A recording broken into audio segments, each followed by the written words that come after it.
En la gélida Reykjavik, donde los días grises se confunden con las noches interminables, Stella Blomqvist no pasa desapercibida. Abogada penalista, mordaz y audaz, Stella ha construido su reputación resolviendo casos que nadie más quiere tocar. Viste con elegancia, fuma cuando le place y tiene la lengua tan afilada como su inteligencia. La temporada comienza con Stella aceptando un caso que parece sencillo: defender a un joven llamado Hroar, acusado de asesinar brutalmente a una mujer en un hotel de lujo. La evidencia es abrumadora. La víctima era una asistente del primer ministro. Hroar, un adicto con problemas de ira, fue encontrado cubierto de sangre. Todo apunta a un caso cerrado, pero Stella no se fía de lo que parece fácil. Desde el primer encuentro, algo en el chico no le cuadra. Hroar niega el crimen con una mezcla de desesperación y convicción. Su versión: alguien más estaba en la habitación antes de que él entrara. Nadie le cree, nadie excepto Stella.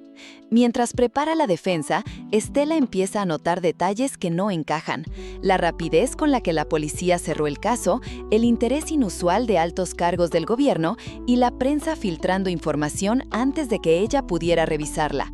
Cuanto más investiga, más sospecha que el asesinato oculta algo mucho más grande que un simple crimen pasional. Entre audiencias, entrevistas y noches en vela revisando expedientes, Stella recibe la visita inesperada de Dagbjört, la carismática primera ministra. El encuentro es breve, pero cargado de tensión. Dagbjört le sugiere, con cortesía envenenada, que abandone el caso por su propio bien. Stella sonríe con ese aire de ironía que la caracteriza. Es la peor amenaza que podían hacerle: decirle que se aparte. Ese día, Stella decide que no va a soltar la investigación hasta llegar al fondo, aunque eso la meta en la boca del lobo. Mientras Stella empieza a tirar de los hilos, Reykjavik se convierte en un tablero donde cada pieza es más peligrosa de lo que parece. Entre los informes policiales y las grabaciones del hotel, descubre un dato inquietante: una tarjeta de acceso usada la noche del crimen pertenece a un asesor muy cercano a la primera ministra. Un detalle que todos parecen querer borrar del expediente. Pero Stella no es de las que se asustan fácil. Visita el hotel y habla con el personal de limpieza. Una camarera recuerda haber visto a alguien salir de la habitación a toda prisa, antes de que llegara la policía. Cuando Stella pregunta si puede identificarlo, la mujer duda y baja la voz. Teme perder su trabajo o algo peor. Aún así, le da una pista: un hombre alto, traje caro, un anillo distintivo en la mano izquierda. Esa noche, Stella se encierra en su oficina. Sobre la mesa, decenas de papeles, fotos y notas. Mientras fuma un cigarrillo, empieza a trazar las conexiones: la víctima, la política, la droga que encontraron en la habitación. Y el detalle más turbio: todo apunta a una red de chantajes donde gente muy poderosa paga por silenciar a quienes podrían arruinar su carrera. En paralelo, su relación personal con Dagbjört empieza a complicarse, porque más allá de los juegos de poder, hay una tensión latente entre ambas que no es solo profesional. Una atracción mutua que Stella no se molesta en negar. Cada vez que se cruzan, las miradas son más largas de lo debido. Pero Stella sabe separar sus deseos de su deber. Cuando recibe la visita de un periodista que investiga el mismo círculo político, comprende que no está sola en esta cruzada. El hombre le entrega información confidencial. La víctima estaba a punto de filtrar pruebas de corrupción que salpicarían a varios ministros, incluido el entorno de Dagbjört. Mientras tanto, Hroar languidece en prisión preventiva. Cuando Stella lo visita, él llora con rabia, convencido de que nadie podrá salvarlo. Pero Stella, con su calma imperturbable, le jura que no va a permitir que pague por un crimen que no cometió. De vuelta a su despacho, Stella repite para sí la frase que la define: la verdad siempre sale a la superficie, y yo soy quien la saca de ahí, aunque me cueste todo. Las semanas siguientes son una carrera contra el tiempo. Stella sigue acumulando pruebas que demuestran que el caso de Hroar no es un crimen aislado, sino la pieza de un rompecabezas mucho más oscuro. Cada nuevo indicio apunta a un mismo lugar: las altas esferas del gobierno. Mientras recopila información, Stella empieza a recibir amenazas veladas. Llamadas anónimas en mitad de la noche, sobre sin remitente con fotografías de su casa, mensajes que sugieren que alguien la sigue. Cualquier otro se habría apartado, pero Stella siente que está más viva que nunca. Una tarde, decide enfrentarse cara a cara con Dagbjörd. La cita ocurre en un despacho amplio con ventanales que dan al mar. Dagbjörd mantiene su compostura de líder intachable, pero en su mirada hay un destello de nerviosismo. Stella la acusa de estar encubriendo a sus asesores y de haber orquestado la caída de la víctima para proteger secretos que pondrían al gobierno de rodillas. Dagbjörd niega cualquier implicación directa, pero su silencio prolongado es más revelador que una confesión. Cuando Stella se levanta para marcharse, Dagbjörd la toma de la mano. Por un instante, la tensión política se convierte en una tensión personal, una chispa que ninguna disimula. Pero Stella no está dispuesta a perder el foco. Sale de allí con la determinación de llegar hasta el final. De regreso en su despacho, recibe un paquete que contiene un disco duro encriptado. El remitente es el periodista con quien había hablado días antes. Dentro, hay correos electrónicos que demuestran que la víctima estaba chantajeando a varios políticos con grabaciones comprometedoras. Y en uno de esos correos, el nombre de Dagbjörd aparece como destinataria de una transferencia sospechosa. Esa noche, Stella revisa el material una y otra vez. Sabe que difundirlo podría costarle la carrera e incluso la vida, pero también entiende que esa información es la única esperanza de salvar a Hroar de una condena injusta. Mientras tanto, Hroar, en la prisión, empieza a perder la fe. Stella lo visita y le cuenta que están cerca de desmontar la acusación. Él apenas la mira. Ha pasado tanto tiempo entre rejas que la esperanza se le ha secado por dentro. De camino a casa, Stella recibe un mensaje que la obliga a detenerse. Si sigues adelante, tú serás la próxima. Pero ella solo sonríe con ironía, porque si algo tiene claro, es que no nació para callarse. La tensión sube como la marea. Cada día que pasa, Stella está más convencida de que ha destapado algo que muchos darían lo que fuera por mantener enterrado. El disco duro que recibió contiene correos, cuentas bancarias y hasta grabaciones de llamadas donde altos cargos pactan contratos ilegales y estrategias de encubrimiento. El nombre de Dagbjörd se repite en demasiados documentos. Mientras analiza el material, Stella recibe la visita inesperada de una fiscal del estado. Viene con una sonrisa formal y un expediente bajo el brazo. Le advierte que se prepare porque la fiscalía planea presentar pruebas nuevas que incriminarían aún más a Hroar, supuestos mensajes de confesión encontrados en su teléfono. Pero Stella sabe que esos mensajes pueden ser falsos. La fiscalía está desesperada por cerrar el caso. Esa noche, Stella se sienta a fumar en su escritorio, mirando la carpeta que contiene todo lo que podría hundir a la primera ministra. En su cabeza, repite una pregunta que no la deja en paz. ¿Hasta qué punto está dispuesta a sacrificar su propia seguridad por la verdad? Decide contactar de nuevo al periodista que le entregó el disco duro. Juntos planifican filtrar parte de la información a la prensa local, con la esperanza de forzar una investigación independiente. La estrategia es arriesgada.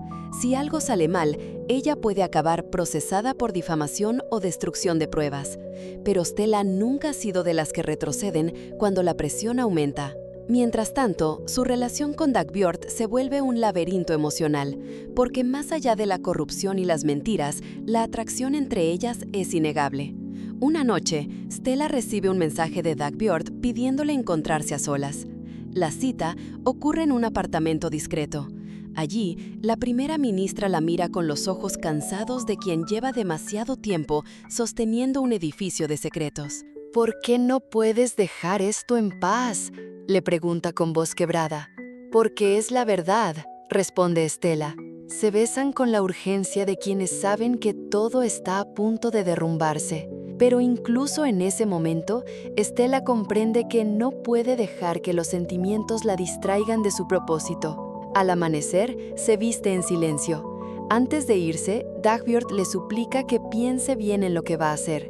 Pero Stella sabe que ya no hay vuelta atrás. No cuando un inocente está a punto de pagar por los pecados de otros. Regresa a su despacho con la determinación de una guerrera que ha decidido pelear hasta el último día. Y mientras enciende un cigarrillo, se repite a sí misma que, pase lo que pase, va a terminar lo que empezó. El día del juicio llega con un aire denso que parece envolver toda Reykjavik. En la sala del tribunal, la prensa se agolpa buscando un titular jugoso. Para muchos, Hroar ya está condenado, pero Stella entra con la cabeza en alto y una carpeta que podría dinamitar todo el caso. La fiscalía presenta su versión: un crimen pasional cometido por un joven inestable, con antecedentes de violencia y un móvil aparente. Los testigos repiten el mismo relato aprendido, señalando a Hroar como el único culpable. Todo parece diseñado para cerrarse sin fisuras. Pero cuando llega el turno de Stella, la atmósfera cambia.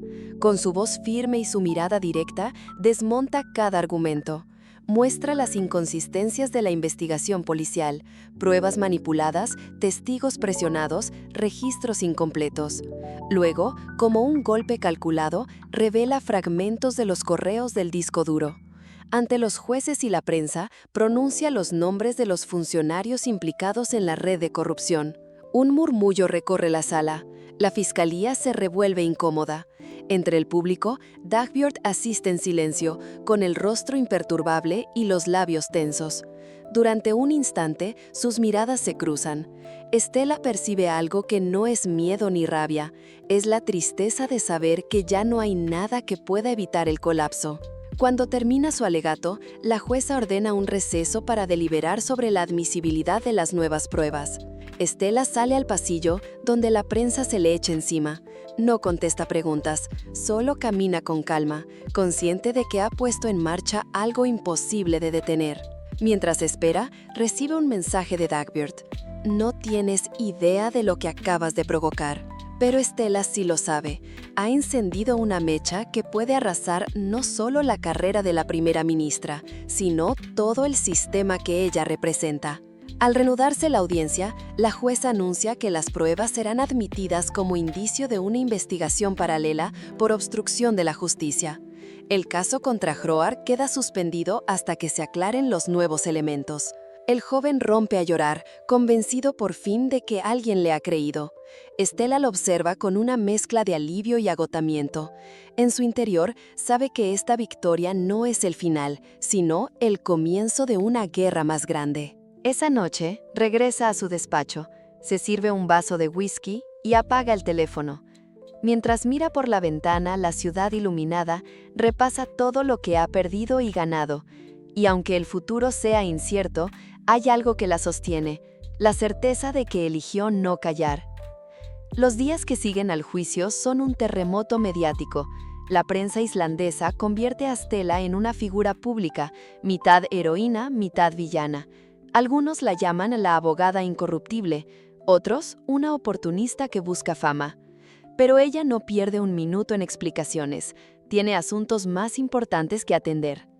Mientras Hroar espera su liberación definitiva, el caso de corrupción empieza a desbordar los tribunales. Cada nuevo testimonio confirma lo que Stella había sospechado, un sistema hecho de favores, chantajes y encubrimientos. La caída es lenta pero imparable. Varios asesores de la primera ministra son detenidos o citados a declarar. Dagbjörn intenta resistir la presión con la dignidad de una política que no acepta doblegarse, pero su rostro empieza a aparecer en titulares que la acusan de complicidad y negligencia. En un intento de controlar el daño, ofrece una rueda de prensa para negar las acusaciones. Stella la observa desde su despacho, con el corazón dividido entre la rabia y un afecto que no sabe cómo apartar. Una noche, Dagbjörn la llama por última vez. Le pide que se vean a solas. Stella acepta, más por cerrar un capítulo que por curiosidad. El encuentro ocurre en un apartamento discreto, lejos de miradas ajenas. Allí, la primera ministra parece más cansada que nunca, como si hubiera envejecido de golpe. ¿Estás satisfecha?, pregunta con voz áspera. No, responde Stella, porque no se trata de mí, se trata de un inocente que iba a pagar por lo que ustedes hicieron. Dagbjörn asiente, no intenta justificarse, solo la mira en silencio, con un dolor que ninguna disimula. Siempre supe que eras peligrosa, dice, con un amago de sonrisa. Y tú siempre creíste que podías controlarlo todo.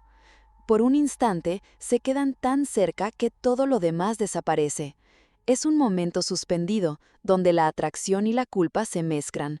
Pero Stella sabe que ya no hay espacio para esa historia. La verdad se ha interpuesto entre ellas, y nada puede devolver las cosas a como eran. Se despiden sin promesas.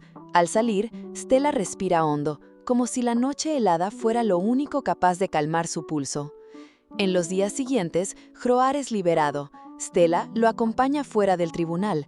La prensa los recibe con flashes y preguntas. Ella no contesta, solo coloca una mano en el hombro del chico, recordándole que todo este esfuerzo fue por él. Esa noche, Stella regresa a su despacho, vacío y silencioso. Se sienta frente a la ventana con un vaso de whisky que no toca. Sabe que este triunfo la ha dejado más sola que nunca, pero también comprende que no habría podido elegir otro camino, porque si algo define a Stella Blomqvist es su convicción de que la verdad, por incómoda que sea, siempre vale el precio que se paga por ella. Y mientras la ciudad se hunde en la noche, Stella enciende un cigarrillo y sonríe, porque en el fondo sabe que la próxima batalla ya está esperando. Si esta historia te atrapó, no olvides dejar tu like y suscribirte al canal para más resúmenes de series donde la verdad y el poder chocan sin piedad. Cuéntame en los comentarios, ¿qué opinas de Stella? ¿Héroe, villana o algo más complejo? Nos vemos en el próximo video.